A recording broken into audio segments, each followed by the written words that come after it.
Good afternoon, everyone, and welcome back to Lunch and Learn. Thank you so much for your patience. We're just running on a few technical issues. My name is Kyla Hannington, and I'm the Public Outreach and Engagement Division Chief with the Prince George's County Office of Human Rights, the county's civil and human rights education and enforcement agency.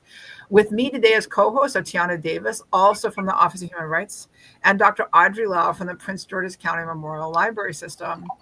A couple of years ago, as part of our Voting, Democracy, and Action series, we hosted today's guests for an important conversation on what is democracy. It is an honor to welcome them back today for a critical conversation on misinformation. I'm going to take a few moments to introduce them to you, and then we're going to get started. These are incredible guests, and I'm excited to have the opportunity to tell you about who we have. Theo Dolan currently serves as a senior advisor with BBC Media Action. Most recently, he served as digital technology advisor at USAID. He has 20 years of experience working at the intersection of media, technology, and peace building, including by designing and leading international initiatives to address digital threats such as disinformation and hate speech. Dolan has collaborated with local partners in Iraq, Afghanistan, South Sudan, and Somalia to produce entertaining multimedia programs to educate youth audiences about their roles in building peace and to help them feel empowered to take up those roles. While working for international NGOs such as IREX, FHA 360, and the United States Institute of Peace, he has led projects designed to prevent election violence, counter violent extremism, and support civil society's role in engendering good governance. From 2013 to 2018, he lived in Nairobi, Kenya, while heading the regional office of PeaceTech Lab, an offshoot of USIP. He is a seasoned expert in educating youth and marginalized groups about media literacy as a tool for building resilience to manipulative information, and serves on the board of Media Literacy Now, a US-based advocacy organization. Mr. Dolan holds a master's degree from Georgetown University School of Foreign Service and a bachelor's degree from Middlebury College. Theo, it's wonderful to have you with us again. Thank you so much for being here. Thank you. Also with us today is Dr. Stacy Kosko, who is an associate research professor in the Department of Government and Politics and director of the College Park Scholars International Studies program at the University of Maryland. Her research and consulting work focuses on developmental ethics, human rights, and marginalized populations, while her teaching and pedagogy emphasize experiential and project-based learning. She spent the 2017-2018 academic year as a Fulbright Scholar in Moldova. At UMD, she co-founded the Experiential Learning Working Group. She is a fellow of the Human Development and Capability Association and vice president of the International Development Ethics Association, as well as vice chair of the board at the Center of Values for International Development. We're also expecting Dr. David Crocker to join us today. He's going to be right with us, and I'm just going to take a moment to introduce him, and then we'll bring him up on screen in just a moment. Dr. David Crocker is a research professor emeritus in the University of Maryland's Thurgood Marshall School of Public Policy. He came to UMD in 1993 and retired in 2019. He specializes in international development ethics, socio-political philosophy, transitional justice, democracy, and democratization. He was the founder and first president of the International Development Ethics Association. In 2010, Crocker received the Landmark Award given for exceptional long-term achievements in support of international life at the University of Maryland. And in 2018, he received the School of Public Policy's Award for Social Impact. Wow. As you can hear, we have three absolutely amazing guests, and it is an honor to have you with us. Theo, I understand you are going to kick us off today with your presentation, but just very quickly, Stacy, should I bring up Dr. Crocker? I'm asking Dr. Crocker to click on the link on his phone, and he's trying to find it. Okay. So we're going to bring up Dr. Crocker in just a moment. Theo, I'm going to turn it over to you. Would you like us to bring up your slides now? Yes, that's fine. Okay. Well, great. Thanks, Kyla and team. Thanks for having us back. And it's a pleasure to be part of this session with Professor Kosko and Professor Crocker. So yes, in addition to my bio, I'd just like to highlight that as part of my work at an international NGO called IREX, I led our Learn to Discern media literacy programs. And a lot of the material that you'll be seeing is part of the Learn to Discern media literacy programming. So with that, I'd like to just sort of set the scene for everyone. Misinformation is obviously a very broad topic, and we'll dig in on this. But first, I'd like to just set up the problem a little bit so that everyone is on the same page. Next slide, please. So this is one of my favorite graphics. And basically, if you look around this wheel, you'll see social media platforms that you may use. And every minute of the day, people worldwide are consuming this amount of information on each platform. This is a bit dated now, but just to give you some perspective, 167 million videos are consumed on TikTok every minute of the day worldwide. People send over 500,000 tweets, which is now messaging on X, and 240,000 photos are shared every minute of the day on Facebook. So you get the idea. And in consuming all of this information, we're obviously also interacting with a lot of false or misleading, what we call manipulative information. And in the 24/7 news cycle, this can be quite a bit overwhelming. Next slide, please. So there's a lot of text on this slide, but let me just direct you to the right-hand side. When we're consuming all this media and information, we have a certain what's called cognitive load. And this refers to the amount of information our working memory can process at any given time. And as I'm sure we've all experienced at various points, when we are accessing and trying to consume too much information, we may feel cognitive overload. And in some cases, next slide, please, we can have very similar reactions to how we respond to traumatic events. For example, we may experience paralysis. We're unable to deal with a topic or an issue because it's more complex than we're able to manage at the time. Or anger. Anger is a very real feeling that we can feel in certain cases. I'm sure we can all relate to that. Or passivity. We just don't want to deal with it. We push it aside, deal with it another day. And on the positive side, we can also have this sense of understanding where we're able to act and react in a more positive way. So this may be similar, as you know, in terms of how we react to trauma in terms of the fight, flight, or freeze mechanisms. Okay, next slide. So basically, just to encapsulate this, we all experience information and cognitive overload. And we are all susceptible and vulnerable to what's called manipulative information. I'll get more into this. Next slide.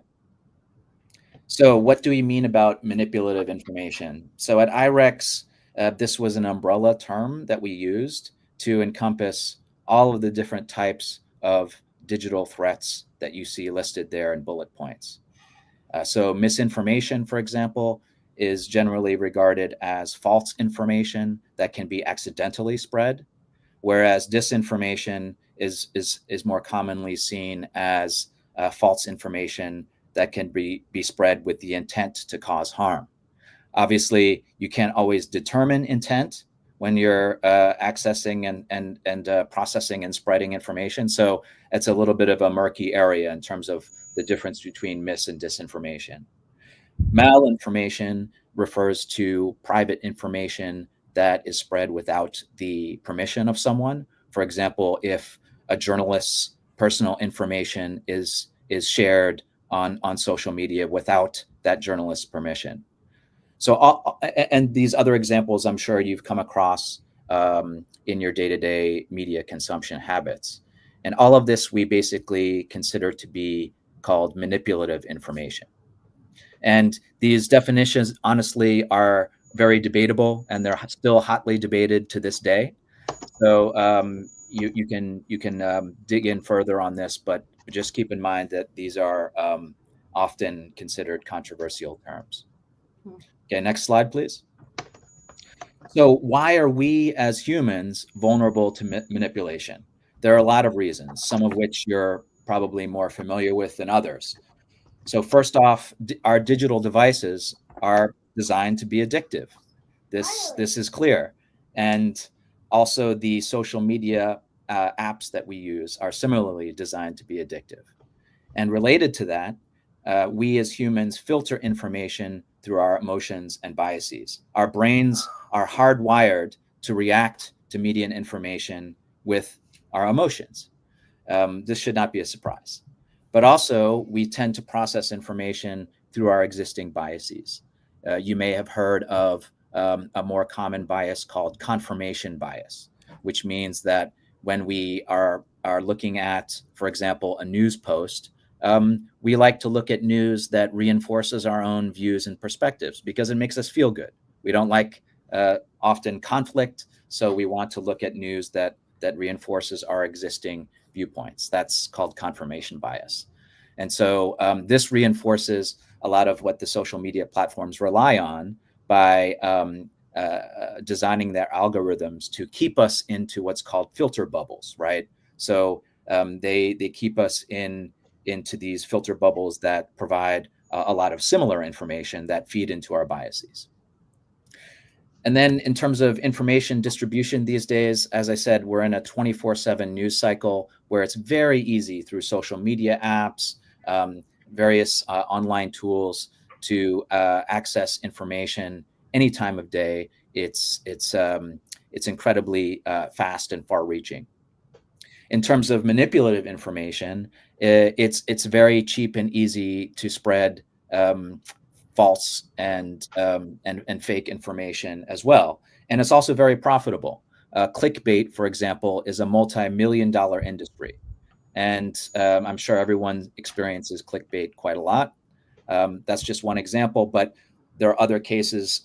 For example, troll farms are, it's very cheap to hire a small number of people just to generate fake information that supports a certain viewpoint.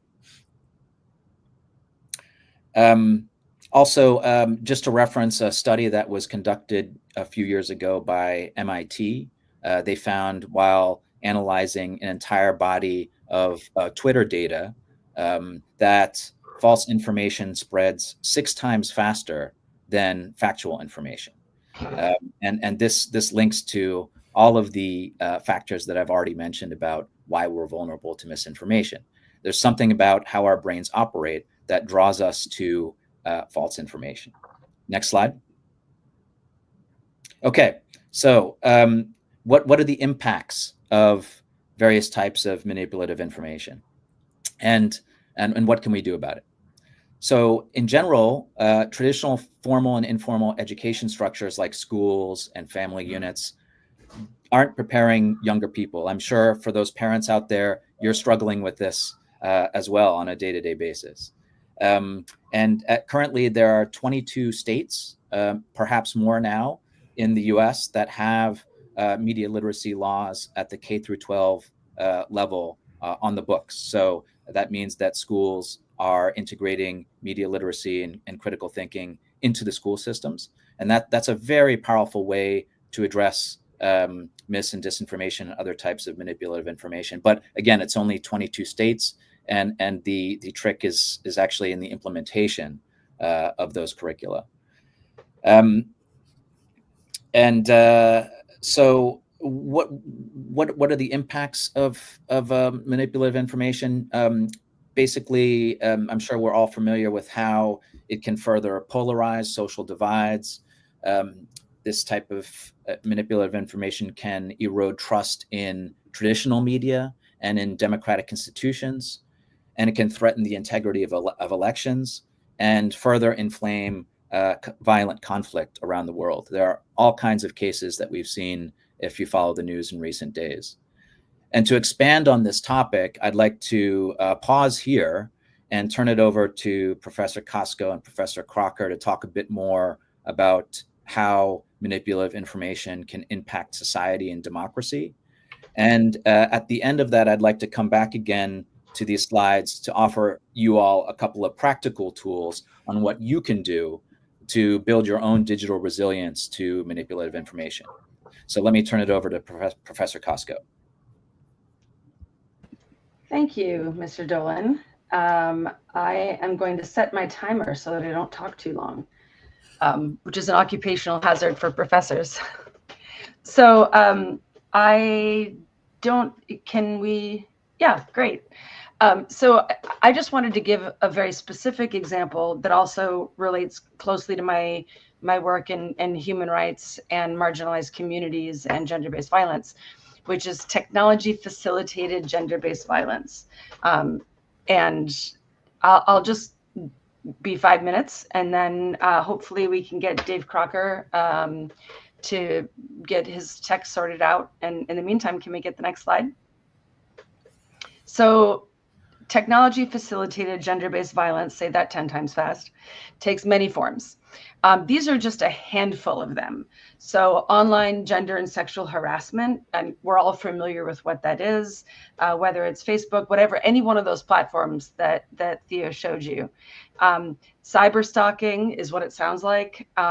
People following you around online, trying to see where you are, what you're doing, especially because Google tracks your movements. And it's a stalker's dream come true. Deep fakes, we've been hearing a lot about, especially in the last year, as AI, generative AI has gotten so much better at making things look real. And I know Theo has some great examples of those in his slide deck. But, you know, imagine, and because we're talking about gender-based violence, imagine a woman, a person being photoshopped into a pornographic image, for example. It looks really, really real, and it's deeply disturbing to the people it happens to, but it's used as a way to put a person you don't like in their place, right? Sextortion, it's what it sounds like. It's blackmail. Doxing is when your personal information is revealed to the public. So Theo gave the example of journalists who are often targeted. The same is true for women politicians and women in the public space. So, you know, somebody who maybe has a beef with a woman journalist or a political leader will reveal the names of their children and their home address. And that's pretty scary for good reason. Impersonation, again, we all know what that means. Hate speech and defamation, and there are many, many, many more examples of the way that gender-based violence is playing out in the digital space now, especially with AI getting better and better and more believable every day. Next slide, please. So I'll give you a case study. They did mention in my bio that I spent a year as a Fulbright scholar in Moldova, but I've also been going back and forth there for nearly 20 years. I have a lot of experience there. And as it happens, a website that actually Theo pointed me to, which is She Persisted, their main, most recent report profiled Moldova. So obviously that caught my interest because I've experienced this with friends and colleagues in Moldova myself. And so there's this website called EU versus Disinfo, and they have a public database. Anybody can look at it. They have 15,000 plus examples of pro-Russia, pro-Kremlin disinformation. And if you don't know anything about Moldova, and most of us don't, there's a real tension between those who support Russia and turning eastward and those who support more close connectivity with the West. So 600 plus of these examples target Moldova specifically, and more than 90 of them target their female president, Maya Sandu, who actually used to be here in the US at the World Bank for many years. And she's not the only one. Female politicians in Moldova and around the world, and this is an especially deep problem in Eastern Europe, are routinely targeted and sexualized and objectified online in a way to discredit them as leaders. So gender disinformation is a tool that's really, truly used to undermine democracy. And if we can get Dave's audio working, he'll say, the Dr. Crocker's audio working, he'll say more about that. Interestingly, public opinion in Moldova, according to this 2024 survey, tells us that most Moldovans view attacks on women, particularly women leaders or women in the public space, as a serious concern that requires action. And mis and disinformation, including things like, you know, deep fakes, are a massive core part of this problem. And some of the tools that Mr. Dolan is going to offer us, but also some of the things that we can do ourselves by learning online and elsewhere are going to be ways to help us not take the bait. And why does this matter? Women are staying inside their homes. They're not running for office. They're quitting their jobs as journalists. They're endangered. Sometimes they're being trafficked as a result of this type of trolling and abuse online. So I'm at my 5-minute and 20-second mark, and I'll stop there.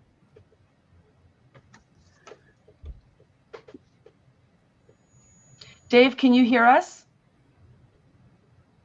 I don't think Dr. Crocker can hear us. He says he can read and he can speak, but he can't hear us. If he's comfortable, we would be happy for him to present. I realize it's difficult to do that into the void where he can't get feedback, but if he's able to, if he can, yep, we'd be happy to give it over to him.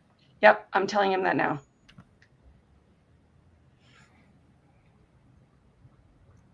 I mean, learning from Dr. Crocker is a privilege. Yeah. And let's see. Oh, I think you just saw my note. And he's unmuted, correct? He is unmuted, but I don't see him talking right now. Hopefully he'll go to. Yep. So audience, thank you for your patience as we get this tech sorted. But Dr. Crocker, we've had him before. He's a wonderful guest, and it would be really delightful if we're able to hear from him today. Yes, he truly is. He truly is. I've been working with him for almost 20 years. And he created me as a scholar in many respects. But so I'll say, I can see he's texting me now, but hasn't come through yet. I'll say that one of his key areas of expertise that he's really well known for internationally is not just development ethics. Of course, he's the founder of the International Development Ethics Association, but also his work on deliberative democracy and democratic institutions. And he says that he's happy just to let us respond to questions. I don't think we have any questions yet, but we can certainly invite them. And I'm happy to give the responses I think he would give. But I'll just say that I think, what he intended to talk about is the role of strong institutions in countering these types of mis and disinformation campaigns and hate speech in the way that they, in particular, undermine democracy. And deliberative democracy in particular is something that is one of his core areas. And the idea of deliberative democracy is one of the most powerful ways, in some senses, to undermine this crisis that we're in, that Theo has so helpfully described. Meaning that if we can sit down together in a well-facilitated conversation, we can get to the bottom of a lot of this cloudiness, this misinformation, this trolling, and actually hear each other. And he has spent the last 40 years working on how to do that best. Wow. So I'll stop there and hand it back to Theo. Thank you. Thank you. Well, we can take some questions. I think that's maybe before we get to the practical tools that I mentioned, we can field a couple of questions. Okay, we don't have any yet. I know Audrey has also said in the chat, please, as this is going on, please feel free to type questions or comments, and so we can share them with Dr. Crocker, Dr. Kosko, and Mr. Dolan as we're presenting. But as of right now, we don't have any questions. Okay, that's fine. Well, in that case, you can bring this slide deck back up. And next slide. Okay, so in terms of what we can do, I think many of us may feel helpless at times, given the onslaught of different types of manipulative information that we encounter every day. So I'd like to offer a couple of tools. And this is part of a broader toolkit, by the way. And when we talk about building resilience to these types of manipulative information, the best way to operate is at different levels as a society. So we can operate as individuals, and that's what we're talking about here. What are practical tools that you and I can do on a day-to-day basis? But we can also operate at the community level. For example, libraries are in all of our communities, and they serve a hugely important role in building digital and media literacy. Also, religious leaders can help build media literacy among communities. And then at the system level, that's what I mentioned about the K through 12 media literacy laws being passed in more than 22 states. So in the school systems, if all of these levels of the system are working well together, then I think we can have an ideal world where we're pushing back against this type of manipulative information. So if we can move to the next slide. Here are some other strategies. So I've mentioned media literacy, and this includes, in many cases, critical thinking and building healthy behaviors and attitudes around media consumption. There's the SIFT methodology, which I'll get to in a minute. And critical ignoring is interesting because it's similar to critical thinking, but it just helps you push away different types of manipulative information that you already know is fake, and so you just don't get drawn into it in the first place. I like that phrase. And then practicing digital wellness and emotional regulation is very important for the reason I mentioned, which is that we respond to media and information based on our emotions and biases. And then digital citizenship is kind of a broader concept in which we're practicing to be better digital citizens as a whole. And I think media literacy slots into that concept. Next slide. Okay, so SIFT is, I think, a great tool that we can all practice ourselves. This was developed by an academic named Mike Caulfield. And basically, this is a form of what's called lateral reading. So as we're facing, for example, a claim that we come across that we're not sure of, there are 4 steps that we can take to investigate that claim. The first step is pretty simple. It's stop. Just stop what you're doing. Don't share that information. Don't share that claim that you've come across. Instead, stop and review why you're accessing that information in the first place. Is it part of a broader research effort? Is it just because you want to share a recipe with a family member? But ask yourself why you're accessing that information in the first place. The second step is the I, investigate the source. So in this case, we want to look at the source more critically and say, okay, is this a case where we're looking at, for example, the impacts of tariffs? And we have a claim made by a Nobel Prize winning economist. Is that a credible source? Probably, yes. I mean, the economist might not be right all the time, but chances are it's a very credible source.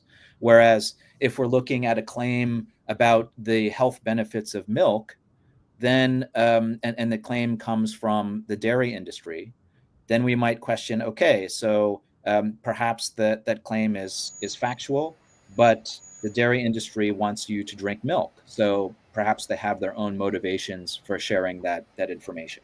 So investigate the source is the second step. The third step is find better coverage. So in this case, you're trying to look at gathering a handful of other sources and sort of building a consensus of viewpoints. You don't necessarily have to agree with that consensus, but just trying to come up with a couple other sources that may counter that initial claim or support it. And the last step is the T, tracing claims. So as I'm sure you've seen, some politicians are fairly good at cherry picking data from existing sources and using it for their advantage. So in this case, if you see a claim that you're not sure of, you can actually look back at that original study that was referenced by the claim and see in which context it was used. And was that claim actually based on the contextual information that was provided or not? And so if you practice this SIFT process on your own, and it can be done quickly based on your original purpose, or it can take more time if you're really digging into the issue. But this is something that you can already do, and think about it as sort of recontextualizing the claim. You just want to get a little bit more background and information so that you can make your decisions on how you consume or share that information. That's SIFT. Next slide. Okay, so this is something we don't have the ability to see your responses necessarily, but you can respond to this on your own. So how many of you would say that the news affects your mood? Would you agree, partly disagree, or fully disagree? You can make that decision on your own. You don't have to respond. But I think from other sessions that I've conducted where I've asked this question, most of us would be either in the 1 or the 2 area, right? The agree or partly agree range, right? Okay, next slide.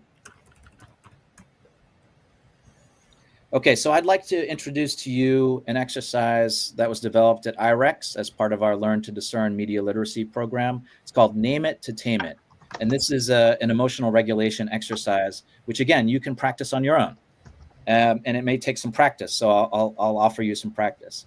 And this is all about helping you tame your emotions before you share, for example, potentially false information or hateful information that you're not aware is false or hateful at the time. Next slide. Okay, so the whole point is to check your emotions. And as we talked about before, we're often facing a lot of emotional narratives, and a lot of this is designed to elicit emotion. You know, a lot of content, clickbait, and inflammatory content is designed to elicit reactions because we tend to share that information more commonly than other media and information that does not elicit an emotion. And that's what generates the virality of media and information. So let's look at this Name It to Tame It exercise. Next slide, please. This was designed by, in part through research by Dr. Dan Siegel. We call it Name It to Tame It because it has 3 steps towards trying to control your emotions. The first step is to separate yourself from the screen, whether you're watching television screen or you're on your phone. Physically separate yourself, put your phone down, look away from the screen, and ask yourself, how am I feeling? That's the second step. The third step then is to name and accept your emotion. That's how you're feeling at the moment. There's nothing you can do about it. That's just how you've reacted to that particular bit of media or information. And what that does, according to Dr. Siegel's research, is that process activates the executive part of your brain and allows you to make a more rational decision about how to react to the information that you're consuming. So you're in a better position to share content or to repost it or to cast it aside. Next slide. Okay. And if you are one among many people who has trouble identifying their emotions, this wheel of emotion is quite useful. It's kind of a spectrum of emotions that allows you to identify how you're feeling. It's quite difficult to see here, but we can share the slides and you can access it later. Next slide. Okay, so you might see some sensitive content here in the next few examples. I'll show you. This is not sensitive in this case, but let's practice Name It to Tame It. So separate yourself briefly from your screen, look away. Ask yourself, how are you feeling? A lot of people, yes, tend to say that they feel peaceful. They feel serene. They feel relaxed in relation to this image. Okay, and name it to yourself. That's important. That's the third step. So again, the 3 steps are separate yourself from the screen, identify how you're feeling, and say it to yourself and accept that feeling. Okay, now let's look at the next example. Okay, now this is a bit more sensitive. This is a tweet during the COVID period from Nicki Minaj, the pop star.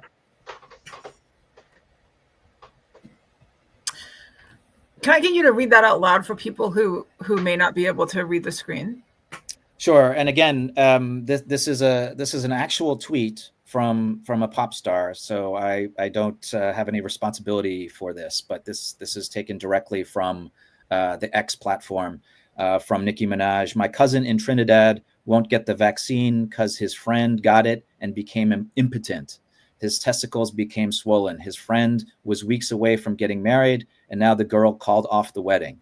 So just pray on it and make sure you're comfortable with your decision, not bullied. Okay, and again, this came out during the COVID period. And if you notice here on the tweet, the amount of people who are liking it and just the amount of reach that she has based on the replies, 37,000 people replied to this tweet. So this is a very influential person who is making this tweet based on her sort of global following in the music industry. So let's practice name it to tame it. People would react differently to this, obviously. So separate yourself from the screen, look away, identify how it makes you feel, and then name that emotion to yourself.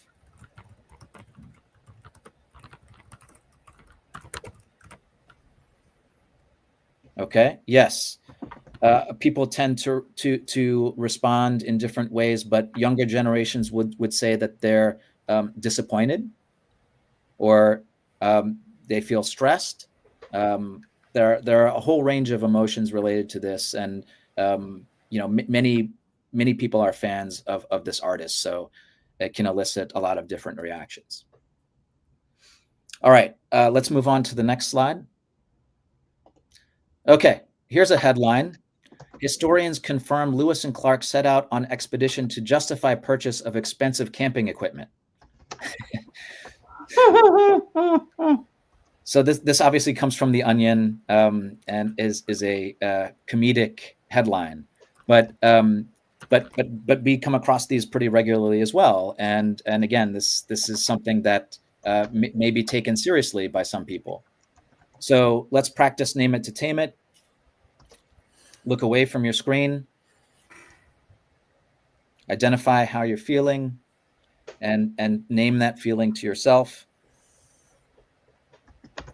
And again, this process helps our brain better process that information and make more rational decisions about what to do with this information, how to act, how to react. And so this is something that you can practice. There may not be an aha moment per se when you're practicing this, but if you do it regularly, I think you'll start to see some results in terms of how you're feeling and how you're reacting to this flood of news and information, and frankly, manipulative information that we're facing every day. Okay, next slide. Okay, we went too far. Go back. Okay, so I do have some information on AI and manipulative information, which I can get to, but looking at the time, why don't we open it up for questions, and if needed, I can touch it very briefly on AI. You do have some in the comments. Okay. And I'm not able to put any comments or responses because apparently I have to have a YouTube account to do that. I think Dave is in the same boat, so we're putting things in the private chat. But you do have some questions and comments. And yeah, I'm going to put some on. Maybe Audrey, you could take the slides down for now, and then I will share a couple comments and questions, and we can read them. So the first one we actually got a little while ago from Sabrina, who's wondering if other countries, any country, has more effective methods for dealing with misinformation than the United States. And if so, what strategies or approaches could the U.S. learn from that place? Yeah, that's a great question. I think from my work on media literacy at IREX, we often tried to work with governments to establish media literacy and critical thinking in school systems. As I mentioned, we do have this in the US, which is really encouraging because it's about protecting our children. Media literacy is about how to think about media and information. It doesn't tell you what to think. And I think that's a really important distinction, because it means that media literacy is not political. And this is about protecting our children, in my view. So often Finland is a country that's held up as a kind of ideal example of how media literacy is incorporated into school systems from a very young age. It's also the happiest country in the world. I thought that was Denmark. No, it's Finland. Okay, all right. Oh, maybe it's Denmark. Finland has taken over then. But they've been quite successful in integrating media literacy with all throughout their school system, and I think that's a great starting point, because that reaches children when they can build up the best resilience to different types of manipulative information. So that's one thing. But as I said, there are different parts of the system. Different generations can do online courses. There's a whole host of online course material, including produced by IREX, which you can access to go through and build these digital skill sets yourself. And also at the community level, again, libraries in the US are some of the best places to go, and globally as well. Libraries are great access points for these information. Youth clubs.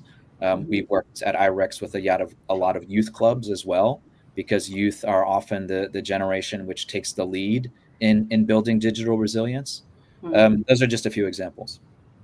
Can I chime in here? Would that be okay? Theo, is that good for you? Of course. I don't have a country example. I know the EU has some regulations. I can't specify what they are, but from personal experience, at the county level, right here where we live in Maryland. So Theo and I are both in Montgomery County, not Prince George's County, so I can't speak to Prince George's, but our kids are in school, and I know that during the pandemic they were all issued Chromebooks, like basic laptops, but they were locked down. So there was only a certain amount of stuff. The kids could do research for classes and things like that, but they couldn't just go like scrolling on YouTube haphazardly. And they're also taught in school to a certain extent about media literacy. I don't know exactly what the curriculum looks like, but there's also an increasing movement to ban smartphones in Montgomery County, and I think also Fairfax County in Virginia and some others. Ban them in schools. So like literally the kids walk into the room and they have to put them in a bucket, or they have to put them in their locker. And I think that's really helpful, because so much social interaction happens during the day in school when you're in 7th, 8th grade, whatever. And so not having access to that instant, like impulsive that Theo was talking about, that impulsive need to be like, oh, I got to share this right away. And you're in class, so you don't have time to think about it, or you're walking between classes. So SIFT is not an option when you're in class and just like, hey, take a look at this. So I think that there are sort of micro level efforts to really try to get, particularly as Theo was saying, for our youth, to get them weaned off of some of that impulsiveness that drives so much mis and disinformation. Mm-hmm. Thank you. I have another question that I'm going to share. And this was partially answered in the chat, but let me share it from Stephen Miller, who's wondering, do you have any tools to help with SIFT, either tracking down sources of a claim or judging its validity, especially in the middle of a conversation? It's difficult to sift a claim on the fly. So I did share in the chat from Stacy, who mentioned, looking at Snopes. But I think this is a great question, because of course, in the middle of, you're reacting, and it can be very difficult. I think it can also be difficult to pull out a phone and be like, hold on while I fact check you, or somebody else. Yeah. Can you talk a little bit more about that? I'll leave the question up on screen, actually. There you go. Yes, sure. So there's a process that he's outlined, which goes far beyond what I described. I've put the link in our chat. Perhaps, Kyla, you can share that. Yep. But I'd recommend just digging into the full process, where he does offer guidance on doing that, because you're absolutely right. We have very limited time to actually do this type of lateral reading and checking out sources. But in some cases, it can be done fairly quickly. So have a look at that link.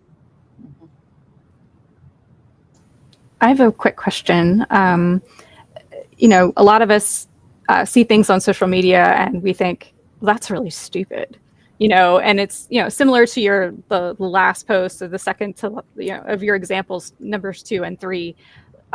People will post that and with their own critique, but they will also include the picture or the, inflammatory post. I'm curious if you could talk to whether or not that's a good idea. I'm sorry, say again. Like, when we're on social media and you see an example like number 2 or number 3, the Nicki Minaj or like the little historical thing, and I'm like, this is stupid, like, but haha, or funny, and then I share it with Tiana or share it on my wall. How smart is that? Because I feel like that secondary post gets just as far and may not be interpreted by the same people the same way as it has me, and I feel like I'm making that reach out more. Am I correct in that or no? Right. We have another exercise we call care before you share. And that means, obviously, if you think that the content is at all questionable or could elicit an emotion from someone that you maybe hadn't counted on, don't share it. And we all have a responsibility to show some caution and practice some critical thinking. So yeah, it is on us. And we're sort of dialed into this culture of clicking like or reposting immediately, especially if we're caught in our own filter bubbles. But we do have a very specific responsibility to care before you share. Mm-hmm. I have a question also about SIFT. I saw the URL. It looks like that was sort of coined in 2019. And so my question was, are there extra steps we should be taking now, especially with as big as AI has gotten? Like, I think maybe a year ago, if someone says, oh, I Googled it, you could count on them at least clicking the first 1 or 2 links to see if this information is something that they should use. Whereas now, I've been seeing people just say, oh, well, the AI summary says, and then it's almost always wrong. I've yet to see it be accurate. So are there extra steps we should be taking in 2025 and beyond that accounts for AI? Yeah, absolutely. And you're right to call attention to those searches that where the first option is almost always now the AI tool that's responding. And the thing to keep in mind there with the large language models is what comes out is only as good as what goes in. So in other words, the data that trains the large language model has to be good. And often it's not, because most of our data comes from the global north.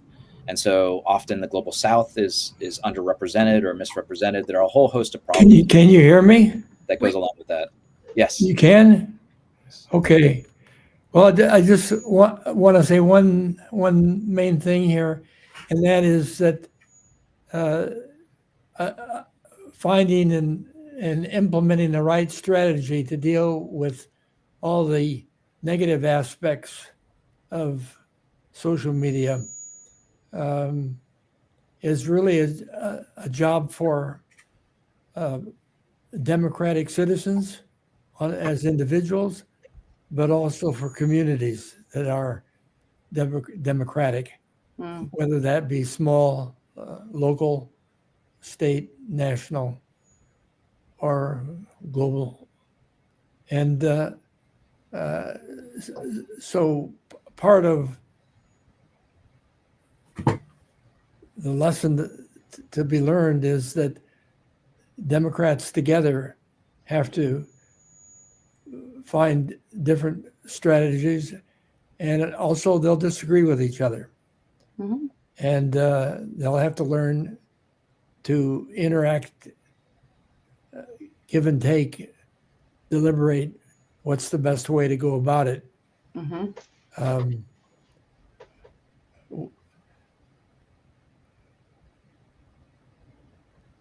What is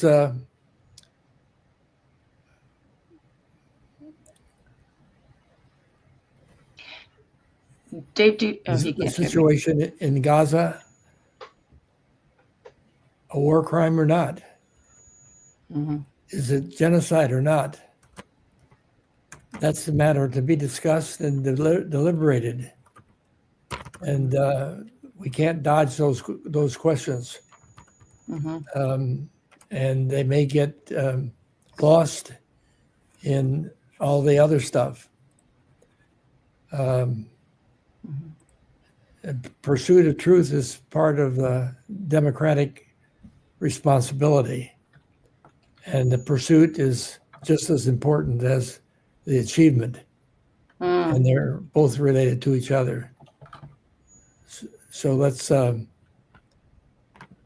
find ways to be better Democrats, small d. Hear, hear.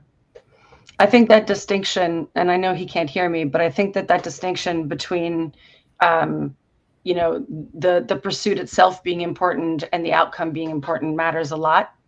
And that, like, ends and means question comes up in a lot of the work that we do in development ethics and human rights and capabilities. And yeah, I mean, just giving it the best effort we can is part of that process. Even if we don't come to full consensus, we learn from each other. And, just putting in the work to do the pursuit is at least as important as whatever the outcome of that pursuit is. Yeah, I really appreciated hearing. And for all of us, if all of you watching at home, like this idea, like we're not going to necessarily agree, but that doesn't mean we should be afraid to talk to one another and to have that conversation. I'm really, really glad we got When you finish by apologizing for screwing up. Yeah, I appreciate all the things that Theo and Stacy had to say, and I would have liked to have joined in at several points, but you guys did a great job in alerting us to the complexities. There are some good things too. I'm a bird watcher, and I can turn on my cell phone and listen to what the birds are in the area because of the Cornell Bird Lab. And that was never something I could do before. So let's think of the good things as well as the bad things. For sure. Yeah. So I know it's just a little bit after 1. Mr. Dolan, would you like the floor back? No, I think since we're more or less at time, we can field another question or two if there are any. Mm-hmm. There's not any more yet, but if you type fast, for those watching, we can try and squeeze one in if you. Now I know a little bit about how Helen Keller felt. Oh yeah.